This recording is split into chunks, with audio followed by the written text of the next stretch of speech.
Hi everyone. Today I want to tell a story about Reb Shalom the Gibor, Shalom the Mighty. This story took place over 100 years ago in the old city in Yerushalayim, and the story goes like this. That one day a person winds up coming to the old city, and people are very interested by the way this person looks, like a giant, very, very big man, wearing a long black coat, a long black kapata, an old one, tied with a rope, with a smooshed hat, and he looks like such a incredibly strong person. Who is he? Everyone was talking to amongst themselves.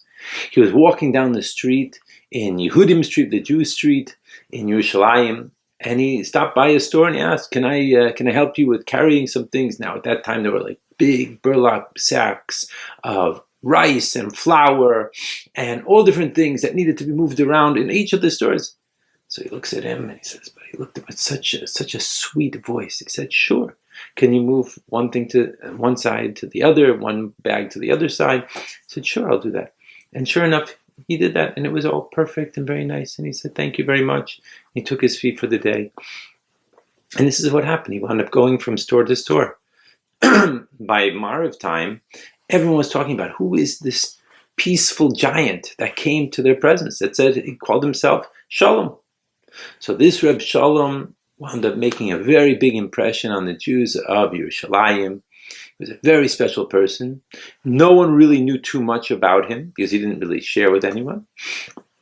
But he did many different special things. For example, he noticed between Mincha and Mariv on Shabbos afternoon, the children would run wild, as children do, and they're having a good time. So what did he do? He took his earnings and he went to the candy store and he bought a bunch of candy.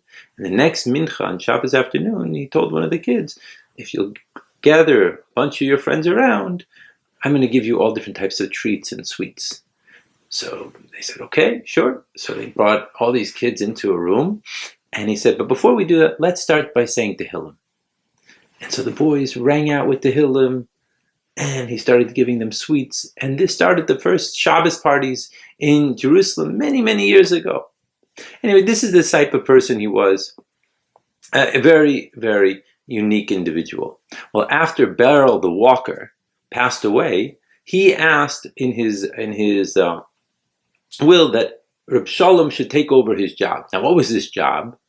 In those days, the walker or the vecker would actually go around early in the morning, way before the sun rose, and he would go from one neighborhood to the next neighborhood in Yerushalayim to wake up the Jews, to wake up everyone, to wake them up to that way they could go to daven shacharis, to go pray, and to serve Hashem.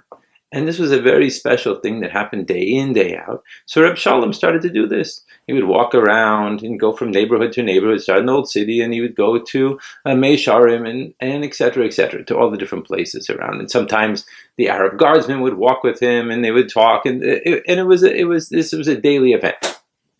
Now, what happened?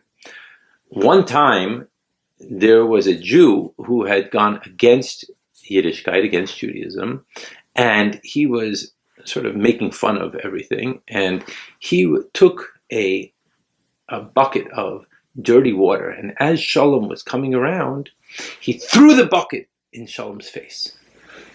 Shalom didn't say anything, and he continued going. As it turns out, that day, the man died a sudden death. Now, a couple of days later, as Shalom is walking around doing his rounds to wake people up, all of a sudden a huge black dog comes jumping out from where this house was, where the man lived, and lies down in front of Shalom and starts whining and whining and whining and whining and whining. Shalom being, he wasn't afraid of animals, he wasn't afraid of anything. He was a huge giant of a man. He didn't think anything of it, and he kept on walking. And as he walked away, this dog walked with him, and he followed him throughout the entire rounds he did. This happened one day, happened a second day, a third day, a fourth day, a fifth day. By the time the fifth day happened, the same events taking place every single day, he started to make some sort of connection. So what he decided to do is that he would take two witnesses that would watch this whole thing happen, and then he would go to the Bais Din, the holy Bais Din of Yerushalayim, to talk to them to find out what should he do about this. Because he started to think that there was some sort of connection here. Well, these two witnesses, they went and they saw what was happening, and they actually mentioned to the family what they were doing there. The family started laughing, ridiculing it, and then they called out the name of the person who had passed away. And right at that moment, the dog started jumping and going crazy, and all of a sudden the family became very scared and recognized that there's something here. Well, Reb Shalom went to the Bais Din. At that time, the head of the Bais Din was a person by the name of Mordechai Leib Reuben, and Reb Shalom told over the whole story to him, and he told him he has witnesses. And Mordechai Leib said, for this type of story, we need to go to the Rav of Yerushalayim, Rabbi Yosef Chaim Sonenfeld. So he himself decided to go to Rabbi Sonenfeld's house, because at that time Rabbi Sonenfeld was already much older and he wasn't able to go to the Bais Din on a regular basis. And as he's walking, he met up with Rabbi Sonenfeld. So he told him what was going on, and Rabbi Sonenfeld actually had a very, very close relationship with Reb Shalom. Reb Shalom would go to his house every Shabbos and Baruch him, and not only that, every all of the Yomim Tovim. And Rabbi Sonenfeld's children say about it that the first person to say Manishtana every single year on Pesach was Reb Shalom. So they had a very special relationship. So Rabbi Sonenfeld said, if this is what he's saying, then I trust him implicitly. Let's bring the family in. Now the family, they were told, the family is ready to do teshuvah. They realize that they did something wrong and they want to fix it up.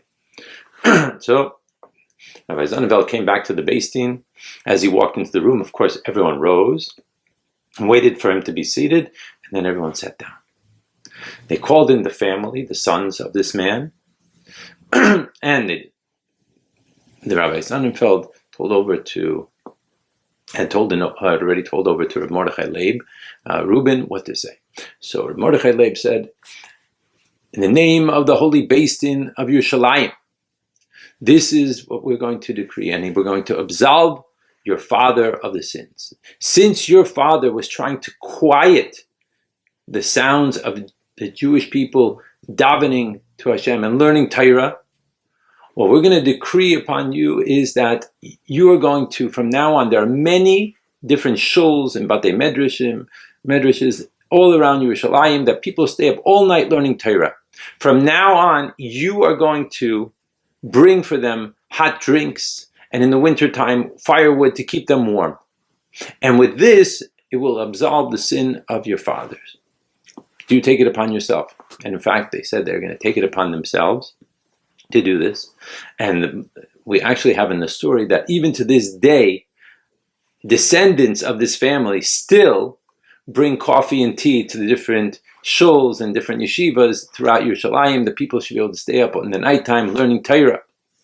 Now, he directed Reb Shalom that the next day when he does his rounds, he should say to this dog that in the holy name of the Rav of Yerushalayim, Rabbi Yosef Chaim Sonenfeld, decided that your sin has been absolved, and Reb Shalom should also say to him that he totally forgives him with his complete heart. The next day, Reb Shalom got up to go do the rounds, and as every day has been happening, the dog comes jumping out. And he made a declaration. He said, in the name of Rabbi Yosef Chaim Sonenfeld, the Rav of the holy city of Yerushalayim, and his holy Bais Din of Yerushalayim, your sin has been absolved, and I forgive you completely with a full and complete heart. With that, the dog turned around, walked away, and they never saw the dog again forever. That's a story from this week. I want to wish everyone a wonderful Shabbos and a beautiful, wonderful month of Nisan.